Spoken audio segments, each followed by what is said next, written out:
வணக்கம்ங்க. இன்றைக்கி நம்ம விதைச்சி 10வது நாள். ஸோ தரமாக தெரிய ஆரம்பிச்சிருச்சு. பட் இருந்தாலும் அந்த தண்ணி இருந்த இடம்லாம் போயிருச்சுங்க.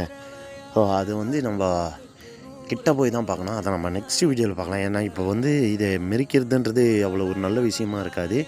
ஸோ அதனால தான் நம்ம மெரிக்காமல் இருக்கோம். இன்றைக்கி 10வது நாள். நம்ம ஓரளவுக்கு பர்ஃபார்மன்ஸ் நல்லாவே இருக்குது. விதைச்ச விதை முளைச்சிருக்கு.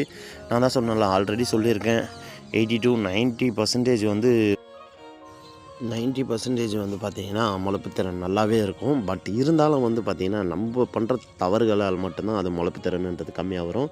ஸோ நெல் மேலே பிரச்சனை கிடையாது, நம்ம வயல் மேலே தான் பிரச்சனை. நான் தான் ஆல்ரெடி சொன்ன மாதிரி உழவு ஓட்ட சொல்லவே தான் நாங்கள் பரம் பிடிக்க முடியும். பழகன்றது இங்கே தனியாக இல்லைங்க. ஸோ அந்த ஒரு ரீசன் தான். ஸோ வீடியோ பிடிச்சா ஒரு லைக் பண்ணுங்கள். நம்ம நெக்ஸ்ட் வீடியோவில் நடவு பற்றி பார்க்கலாம். ஓகேங்களா? தேங்க்யூ.